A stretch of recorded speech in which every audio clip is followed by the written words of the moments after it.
In the outside limits of our world exists much more than humanity could have ever have dreamed. You are about to be drifting beyond.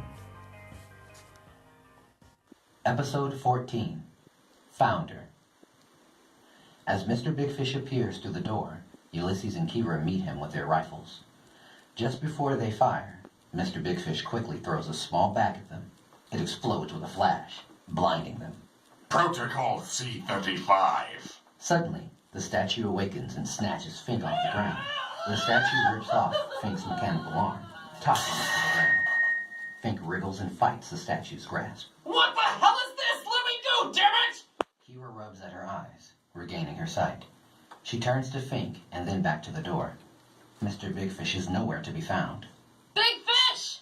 Yes, that'd be me. I'd love to come out, but I can't trust you won't put some untimely holes in me with those rifles. Now, I'd recommend you drop those weapons, unless you want something unfortunate to happen to Fink.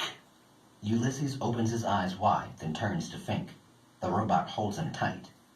Ulysses looks at his rifle and lets it fall out of his hands onto the ground. Kira, drop it. No. Kira, do it now. Kira angrily stares at Ulysses for a moment. She looks back at Fink and does what Ulysses says. We're unarmed, Fish. Let Fink go. Oh, I don't think I can do that. Protocol C-41. In the blink of an eye, the robot takes Fink and crumples him. The robot holds his smashed, lifeless body and throws it to the ground.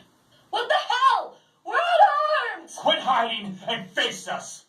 Mr. Big Fish appears through the doorway again. He is relieved to see them without their weapons. He looks over to the obliterated Fink and grins. Ah, good. That's one less loose end.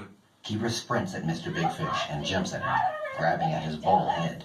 He immediately picks her up and throws her down. She stares up at him with lament. Oh, don't be so upset. That Galopian was so overdue for a crushing. Now then, you two intruders are going to come with me. Protocol B-21. The robot moves to grab Ulysses and Kira with both of Fink's hands. Mr. Big Fish walks out the door into the hall. The robot follows. You two are so naive. I've honestly been expecting you for some time. I went to have a chat with Red Bodgar some time after seeing you two fools.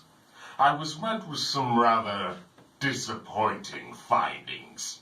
Red Bodgar promised me a cut of what he got off you, girl, and he even said that I could keep the humans he had bought after he got you. I was so ready to pick up my prize when I find Bodgar dead with two of the humans. Not that I minded them dead, but the holes in their bodies rendered them useless. Wait, only two? Shut her up! The robot wraps Fink's arm around Kira's mouth. The four continue down the hall. Now then, I suppose you two are curious as to what I'm doing up here. And since you'll be dead here shortly, I'd love to share my tale with you. I've been working on a project for some time now. A project that needed to be done. I'm currently in the final stages of developing a fully realized artificial intelligence.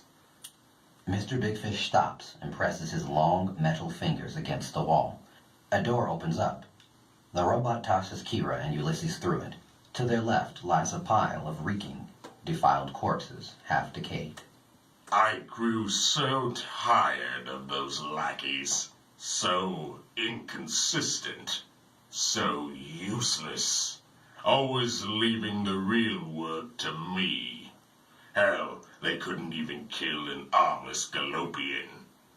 That's why I decided long ago to start my project. A machine capable of ration that I designed to wrap around my finger. A machine is consistent. A machine is useful. A machine can get work done. Yes, A machine mind is what I need.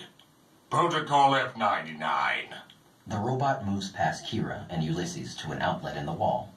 It pulls out a cord and plugs itself in. Mr. Big Fish moves to the same wall and presses a button, revealing a hidden console. And now that you are both here, I can finally unleash the machine at its full potential. I wanted its first blood to be memorable. Mr. Big Fish maniacally types into the console. As he types, the robot convulses. Every biotic piece of it stirs together, each part of meat reacting differently than the other. It falls from the wall to its knees, writhing in pain. Yes! The robot violently tremors on the ground as it boots up for the first time as a sentient being. Mr. Big Fish moves from the console to his creation. He stares down at it in wonder. The machine stares back at its creator and rises. Speak to me. Speak! Fink's hands grasp Mr. Big Fish's mechanical legs, pulling itself up. It stands tall over the fish's mechanical body.